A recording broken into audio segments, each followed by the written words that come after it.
Yo, what's going on, everybody? It's your boy Knox Black, chilling with the top back, and I'd like to welcome you back to another episode of Black's Magic Arena. Now, if you've been with us for the first couple of weeks, first off, I'd like to take this opportunity to say thank you guys. Thank you for everything, all of the views that you've been giving. You've shown the channel a lot of love for it to be as young as it is.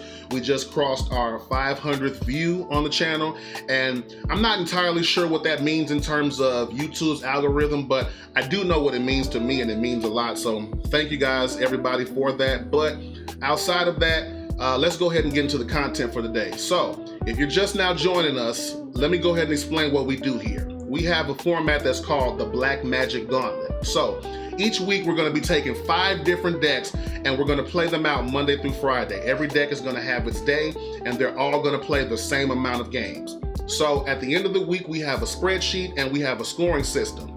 We'll be tallying up those points, and the top performing deck of the week will be crowned our King of the Week, which is important because this is the deck that will be going on to Sunday's Twitch stream, and we'll be trying to see how far we can get up the ladder with it. And this is done for a few reasons.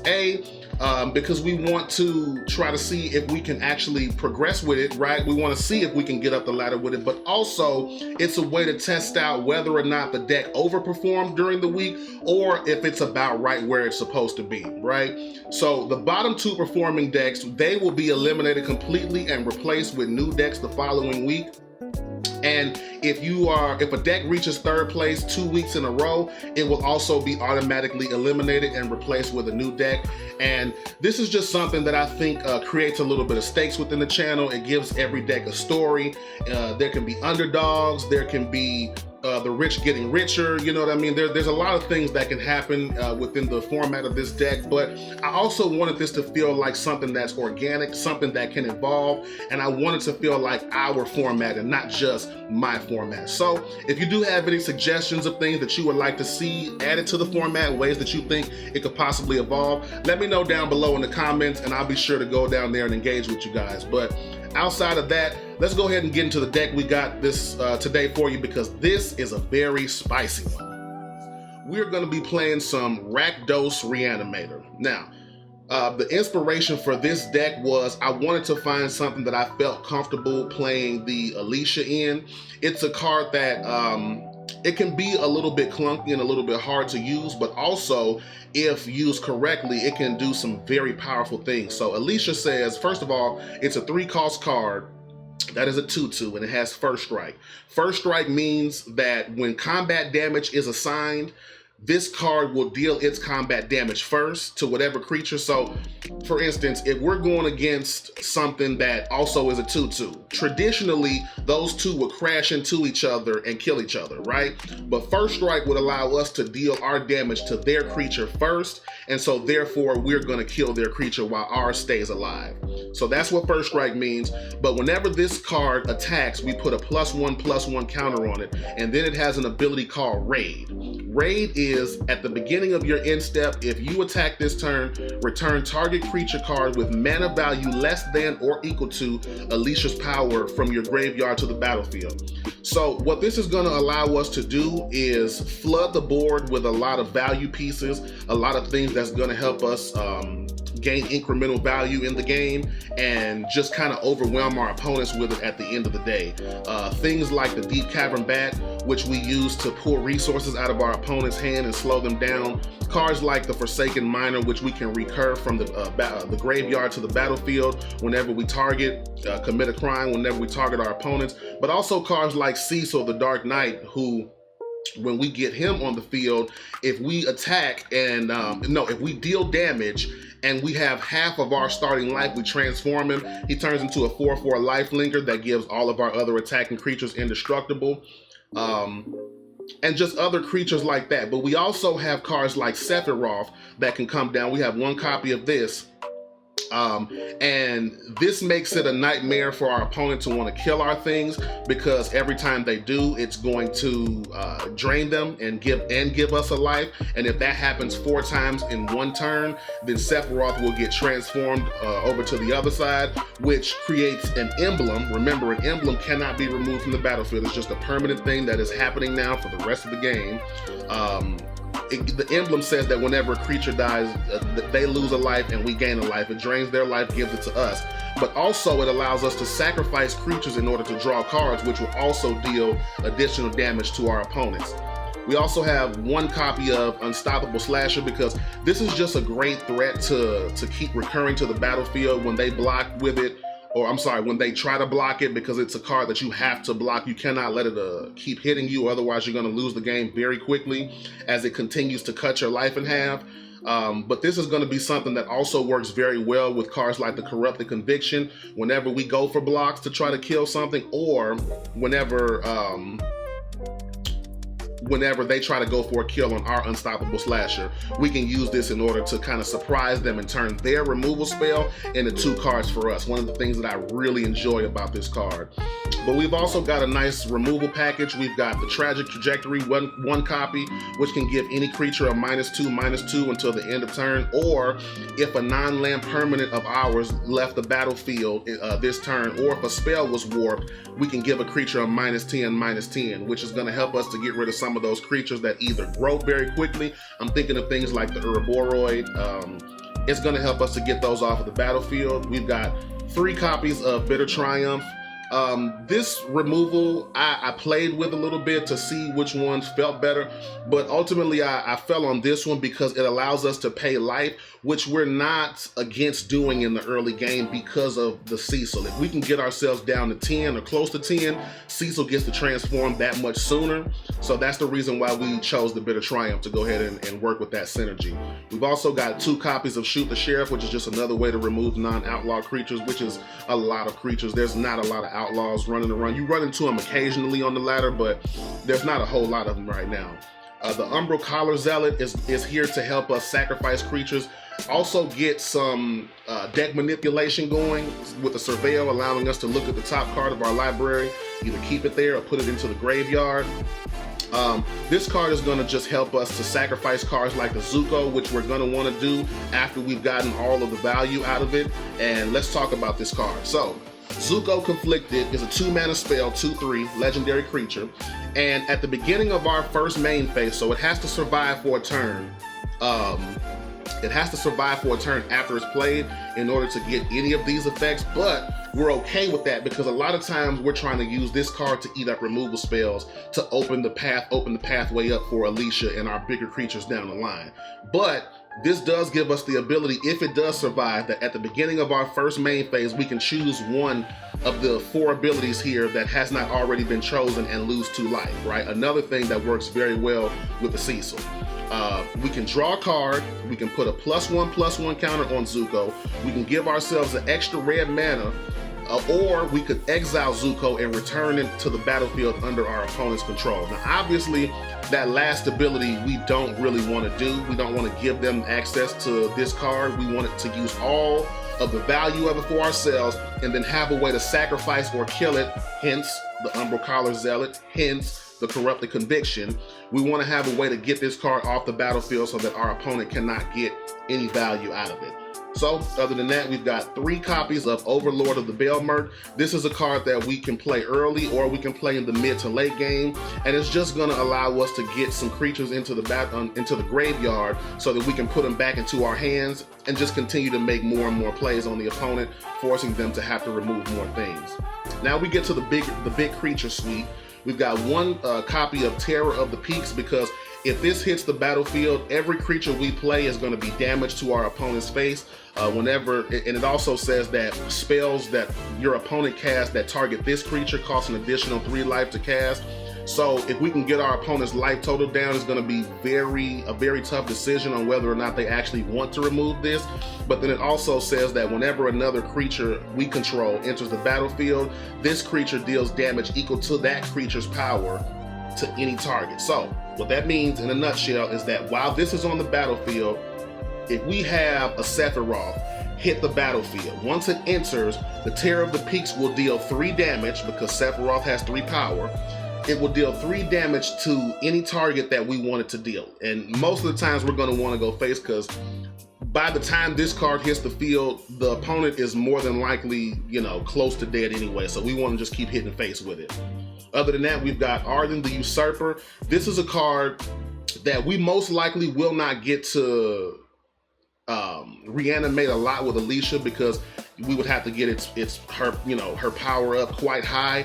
But if we can get into those late game stages and we've controlled the battle efficiently, then Arden's going to come down and give us so many different options to pull from the graveyard, so many different cards that we can pull. And it also gives all demons that we control Menace, Lifelink, and Haste.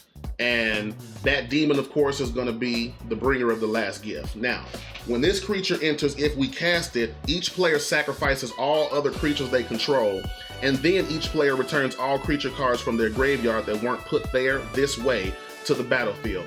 So this is something that can help us if we've got all of these creatures that we've been playing for the whole match in the graveyard. This is going to allow us to bring everything out at once, get all that value, and effectively it's just a game ender, which is why we only have one copy of it, because we don't want to see too many of them. They are very expensive, and we do only play 24 lands in this deck. Outside of that, let's get to the lands. We've got one copy of Realm of Ko. We've seen this numerous times now. This is just a card that helps us gain a little bit of extra advantage, get some extra attackers on the battlefield. Next up, 4 copies of a basic swamp, 4 basic mountains. We've got 4 Blazemire Verges to give us access to both lands, and this land comes in untapped. 2 copies of Raucous Theater, which every time it enters, it allows us to surveil, giving us a little bit more deck manipulation, see the cards that we need. We've also got 2 copies of the Restless Vent. This is a creature land that for 3 can become a 2/3 creature that has menace, and whenever it attacks, we can discard a card and draw a card. This is something that can also help us to churn through the deck and see some more cards if it needs to get to this point. Then we've got 4 copies of the Fabled Passage to find our basics, of course, and 3 copies of Multiversal Passage to fix our hands if we need it. Outside of that, I'm really excited to show this deck off. I really think it has a lot of potential on the ladder, but only time is going to tell. So let's see if it's ready to deal with the Black Magic Gauntlet. I will see you guys there.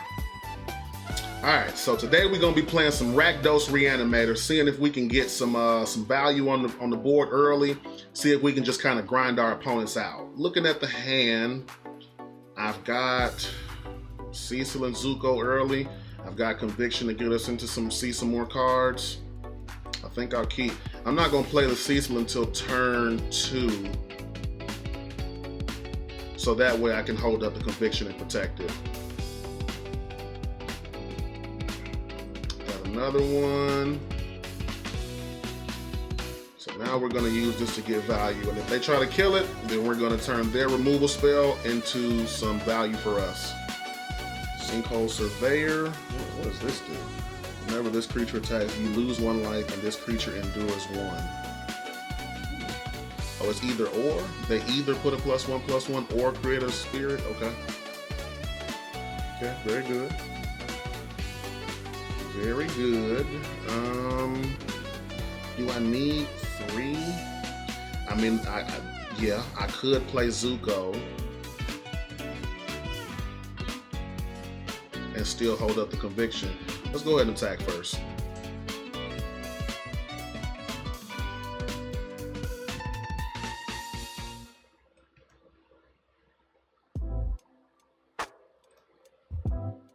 We'll pay. Get the Zuko going. And we'll end the turn.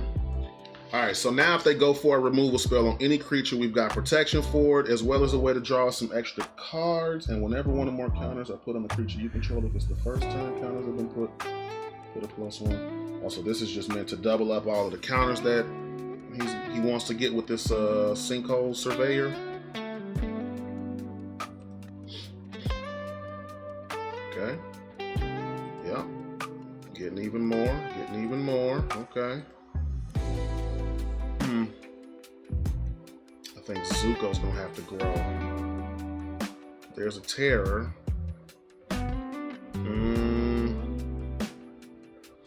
I could play that Terror right now, but I wouldn't be able to hold up any removal. I'm sorry, the Corrupted Conviction, but it doesn't seem like they're really trying to kill my creatures, and that would deter that flyer. So you know what? Let's do it. Let's do it. Let's go ahead and play. And I'm gonna get a red land just so we have more red. Let's go ahead and play the Terror of the Peaks. And And I'm still gonna attack with Cecil, because if you want to block with that thing, you be my guest. You be my guest. Perfect. Now we've got to transform Cecil. Now you gotta remove this terror, right? They don't know we don't have any creatures in hand, but it's gotta be a scary proposition for you, I would imagine. 4 cards in hand. They gotta have something, right? Okay, yeah, that's what I thought. Very nice. So they have the means. I just drew an Alicia, right? Put a +1/+1 counter on Zuko. Pay that. Get this down.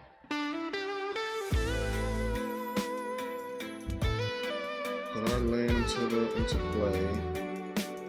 I've got to attack. That's what I know for sure has to happen. And I think I'm going to sacrifice Zuko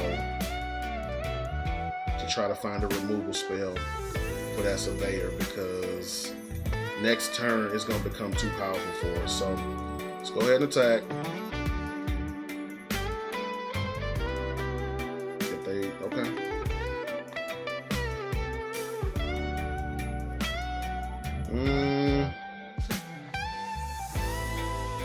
Yeah, no, we can't play anything.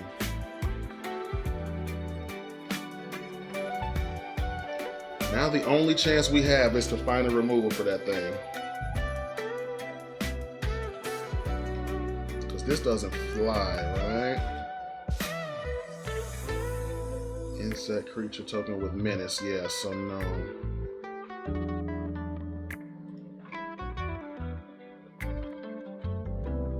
Okay. So we gotta give up Zuko. We're gonna have to give up Cecil too, unfortunately. This is the only chance we have. We have to find a removal spell for that. And there it is. And I'm going to of course, discard a card to kill that. Give up this Overlord. Kill that. Now we need, okay, nope, we just need the 1 blocker because we have a Shoot the Sheriff. So that thing has 1, and I gotta hold up the Shoot the Sheriff, or do I just go for it? Now, I mean, either way it goes, if they have a protection spell, it's not gonna matter if I do it now or on their turn. So I guess we wait till their turn anyway then, just to force it. They use the green. That's why you wait. Gives you information. Now we kill that. They attack. Gotta find something else for that.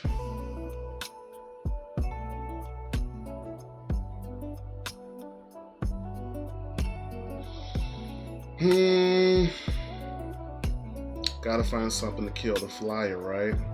So we gotta hold on to keep this land.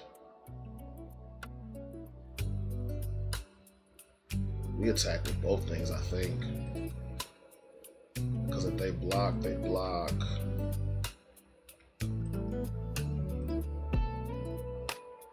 They have to block.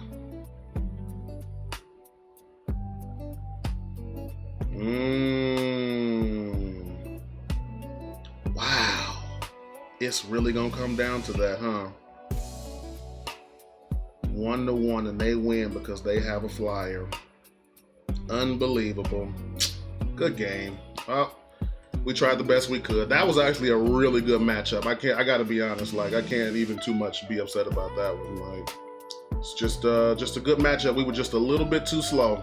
Just a hair. Just a hair. All right, so I feel like the deck is in a really good place. It was really able to be competitive in that last one. We just weren't able to pull it out in the end, but Let's try it one more time. They've taken a mulligan. I actually think I like this because we got turn plays by turn 2. I would love it if that Arden wasn't here, but I guess we'll make it work.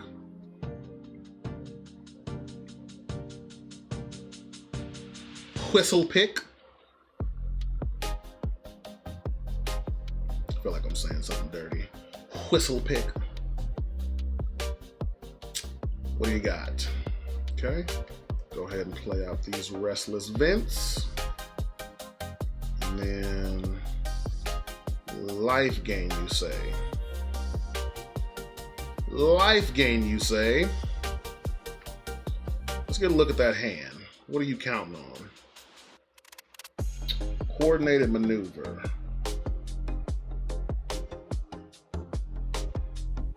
I mean, they're gonna kill it regardless, right? They're just gonna kill it regardless, right? Butterflies. See, boy. I do have a removal. We will get another black. And then this turn, I think we just hold up removal. And then next turn, we can play a Zuko and have it protected with the Corrupted Convictions. So, yep, we just hold up removal, see what they want to play this turn. Okay. I'm perfectly fine taking 1 damage right now. Just to see what you want to do. Might as well kill it, right? Don't let them get on their life game plan, right? Now we can play. Do we play Zuko or do we play the Miner? Zuko can get us some value. We play Zuko. We play Zuko. If you want to use the removal spell on it, so be it. We're going to turn your removal spell into advantage for us. Thank you very much. Oh, thank you very much. What are we doing? Also, I forgot, they have to have a creature on the field for that to even work in the first place. So now they have to play that, right? Okay. You're not using it right now? I'm okay with that. I can be patient. If I add a mana, I can play the Forsaken Miner, remove something, and hold up the Corrupted Convictions. I think I like that. That's a lot of actions we can take this turn. So let's first remove this. Oh, I didn't have enough black. I did not have enough black. That was a misplay because I forgot it only gives you red. Cod Flabbit. All right. I think we're just gonna hold up the Corrupted Conviction. So let's attack. Let's go ahead and attack. I'm still not upset about getting it off the battlefield, to be honest with you. They're kind of teetering right now. They need some card draw badly. And I don't think that's it. You gonna use it now? What is this? This is an instant, right? They can do this whenever they want. But it doesn't matter because this is not strong enough to kill him. Okay. Okay. So let's go ahead. Well, now I wish I would have had that option. Now I would have played Alicia and had the Conviction still open. Let's go ahead and draw a card. Another land. Love that. I love that. We're going to go ahead and attack. We're going to go ahead and attack. We're going to take it. Okay. We'll play out this Forsaken Miner.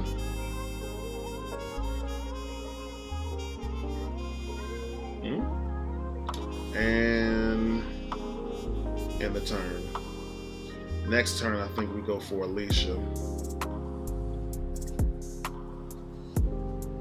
But now, want to remove that. Put up to each of up to 2 target creatures. I'm gonna discard Arden. Get him out of here.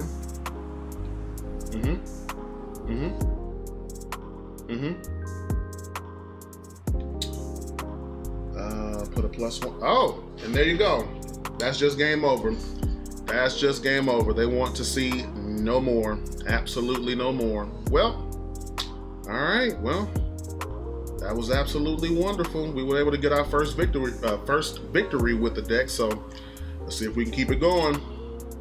And see, now I feel like I'm gonna be agonizing about that first game for the rest of the day, because we were so close. We were this close to being 2-0 with this thing. But okay, we go first. We've got turn 1, turn 2 plays, and once again, this Arden, this one-up Arden, just loves being in our opening hand. You know, we keep it. We keep it. But I tell you about this Arden boy. He loves being in this opening hand. Let's see what we're going up against. Okay, white card. Seam Rip. Seam Rip, you say? Let's see if I can rip something from you.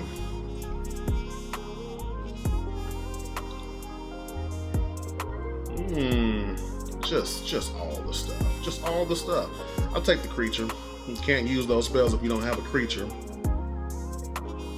And I'm gonna keep removal held up.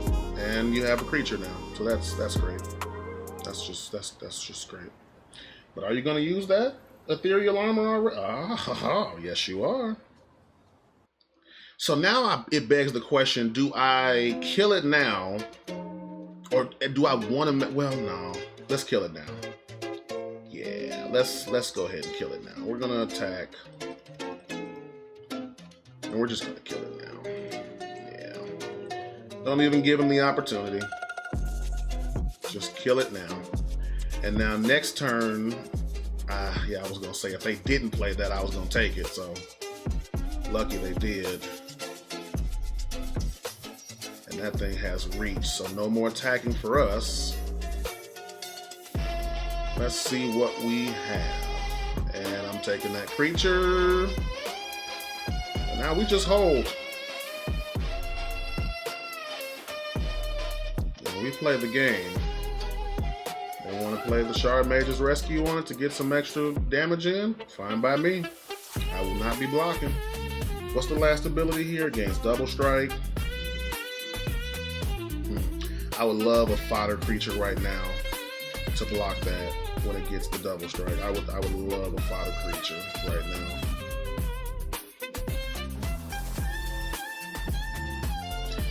Although I suppose Zuko qualifies. So Zuko does qualify. I would have gotten rid of this Deep Cavern Bat, I think, because I would have been okay with giving him back the Spellbook Vendor over the Wonderweave Aerialist, but now it's a moot point. Now it's a moot point. We're just going to go ahead and sacrifice Zuko. So we'll attack.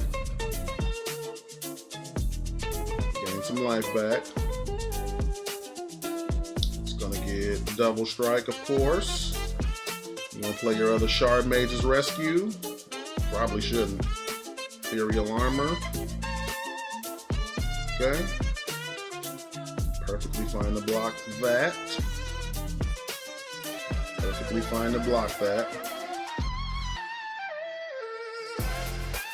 There's no way to give it trample. So I'm totally good with this. Totally good with this. Okay. This is actually a pretty good land. Let's see what's going to be next. 1, 2, 3, 4, 5, 6. This will be land 7. No. Let's go look for something else. Now, the thing is, now that thing I think is just like, is it permanently a 7 now because of the 2 ethereal armors? Because if so, we got to start being extremely careful. It's also going to get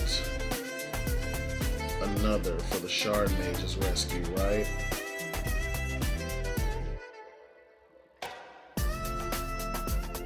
think we attack now anyway.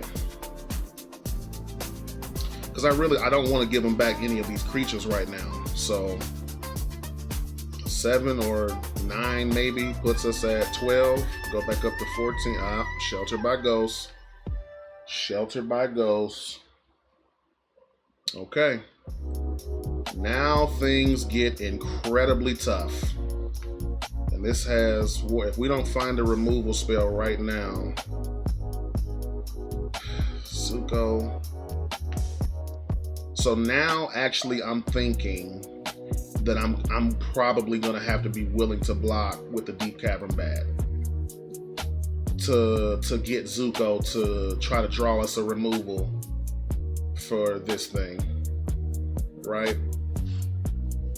But he does have another Shard Mage's Rescue, so that's a thing. Is he gonna play it up? Please, please, Magic, please let me draw a removal spell. I'm about to draw 2 cards. Please let me draw. I mean,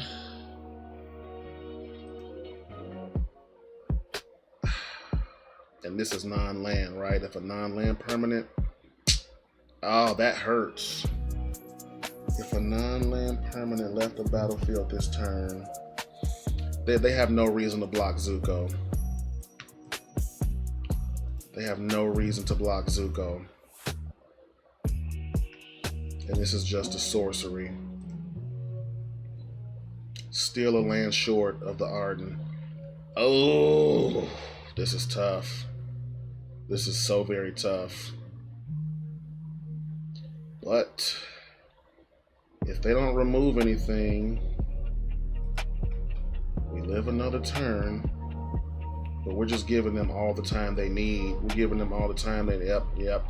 There's the removal spell. All right, well, on to the next one. GG. Just couldn't draw the removal spells that we needed to get this thing off the battlefield, but it is what it is. It happens sometimes. 1 and 2. So now a part of me is wondering if I should increase the density of removal spells and take out some of the creatures. Because I think that in a lot of these matchups, if we don't see a creature, a removal spell, it's just not a favorable matchup for us. We're going first. We've got a turn 2 bat. We've got removal. We've got Zuko. We keep. Also got the Corrupted Convictions, which I would like to see another black land. Definitely would like to see another black land.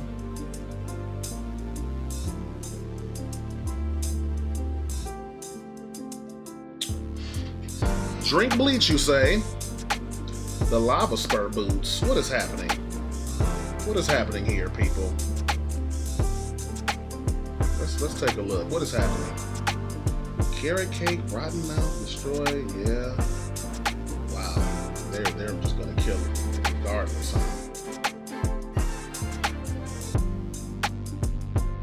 Mana value 2 or less. Yeah, I guess either way it goes. Doesn't really matter, does it? Said nothing even matters. Nothing even matters, no. Oh, but they did not play the Nowhere to Run, you say? They did not play it, you say?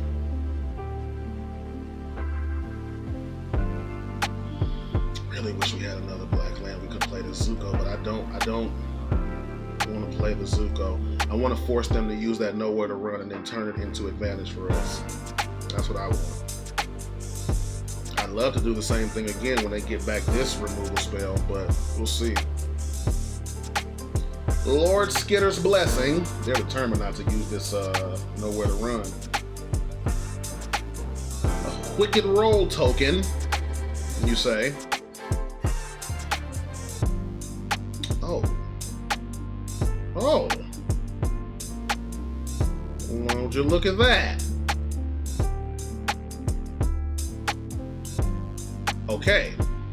Okay. So now I'm comfortable to play the Zuko.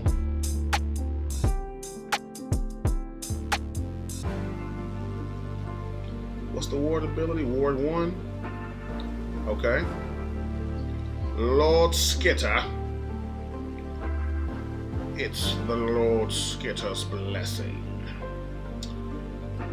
So now they want to use the Nowhere to Run, maybe? Potentially. Or are they just trying to keep boosting this thing up? This doggone rabbit token. Oh, that's right. That's right. They can sacrifice things, can't they? But I can kill that, can't I?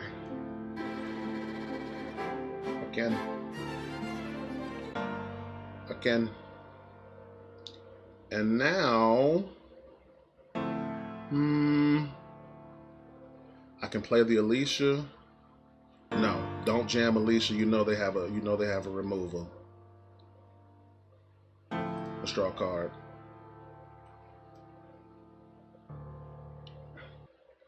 Arden, graveyarding.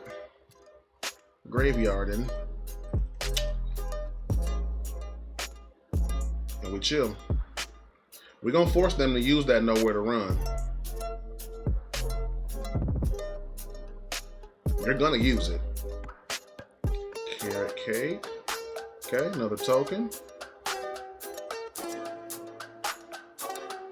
Probably gonna put the boots back on it. Putting the boots to it.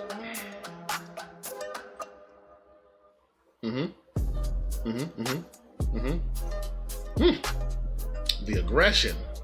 Hey, I can appreciate a little maximum aggression. I can appreciate that. It might be wrong, but I can appreciate it.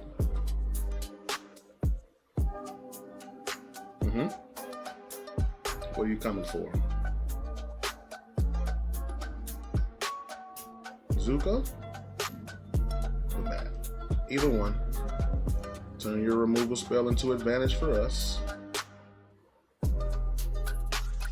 And then we've got Bringer of the Last Gift.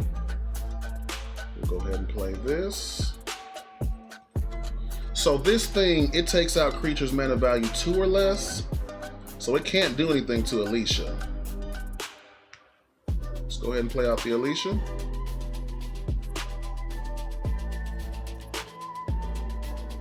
Bring back that, and I'll take that back. I'll take that back. Thank you, Sarah. Thank you, Mr. or Mrs. Bleach. Sheltered by Ghosts. Very good.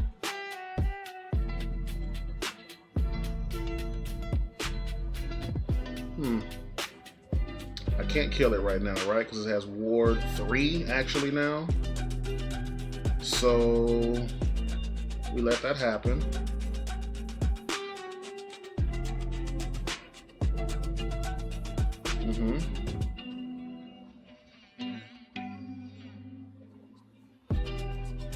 We're going to turn that into advantage for us.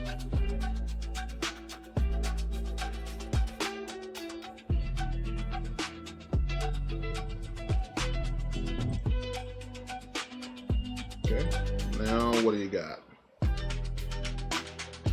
You just want to chill? Alright, let's go get another land. I'm going to play that Restless Vince, I think, next turn. Yep, because this is land number 6. That'll be 7. This will be 8. Okay.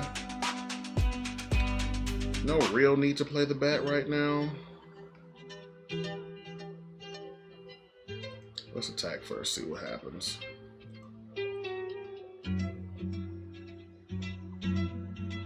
Let's see what happens. Are you going to block it or not?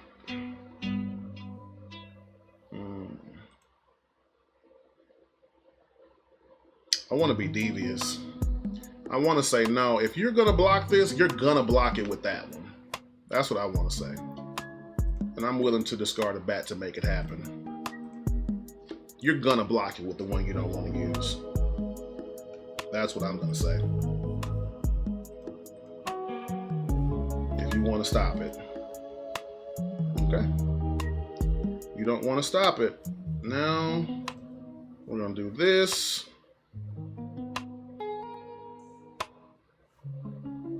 I would like to get back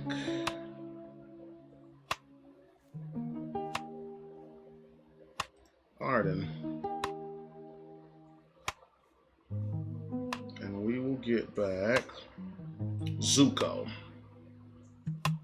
Zoop, zoop, zoop, zoop.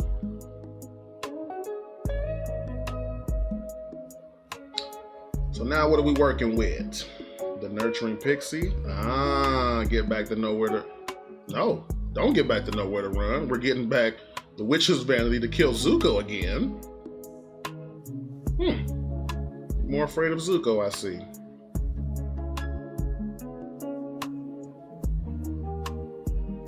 More afraid of Zuko, I see. Okay.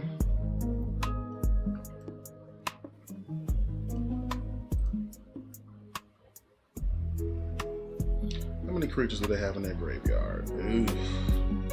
One that I don't want them to have back, right?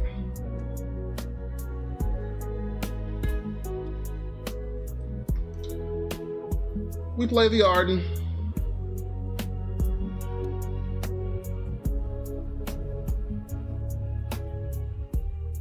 Oh, and actually, I'll take your Rotten Mouth Viper. Can't do it this turn, but I'll take your Rotten Mouth Viper. So now you have to do the thing. You feel me? You feel me? Now you have to do the thing, right? Guess what? We're attacking. Guess what? You got to do the thing again. Thanks a lot for this Rotten Mouth Viper. Actually, it was really good. You're making me want to put at least one of them in this deck. Let's get it. That's what I'm talking about. And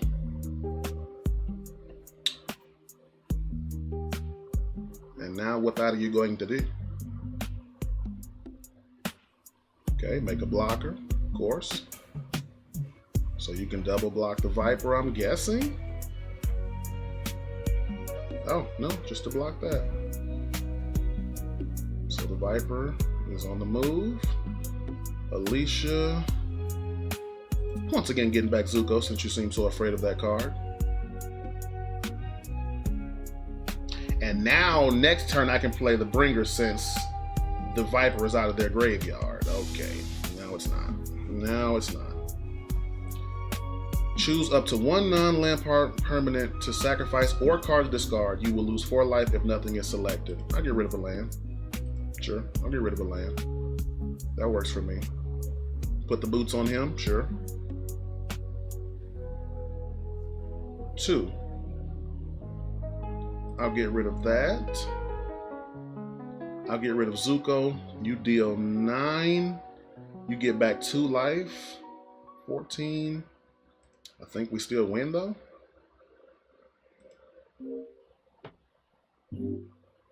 No blocks. We go to 6. And wait, if we attack with the creature land, is that just it? 9, 30? Yeah, no, this is just it actually. We'll just be simple about it. We'll be boring about it. Get another card back. And that's gonna do it. All right, so the Rakdos deck actually proved that it is at least capable. It didn't go 1 and 3 like the Mama Black Revenants deck. So 2 and 2 will absolutely take it. But other than that, let's go ahead and check out the standings and see where this thing stacks up for the week. I'll see you guys there.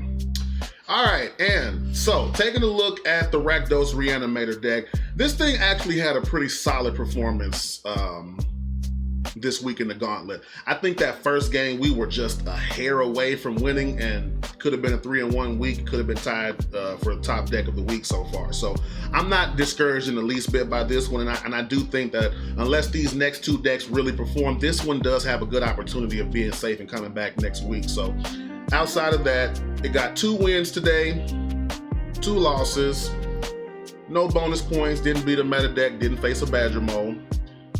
Got a 0.5 win rate for a total of 2 points. And the performance of this one, like I said, I'm really proud of what this one was able to accomplish. I think that this is a deck that really requires some tight sequencing, and there's times where mine probably could have been a little bit better, but all in all, I think it's really a capable deck going, and you know, if you want to go and try to ladder with it. But outside of that, if you guys did enjoy the video, I'm really glad that you guys are watching these and enjoying these contents. If you're enjoying the videos, I really appreciate it if we could get a like and a subscription from you. It really does help out the health of the channel and allows us to continue to keep bringing you content. But also, if you guys have suggestions for decks that you would like to see going forward in the Gauntlet, or if you have suggestions on how you would like to see the format evolve, go ahead and let me know down in the comments, and I'll be sure to take a look at those and comment and get back to you guys. But outside of that, thanks for coming. I will see you tomorrow on Black's Magic Arena. Peace.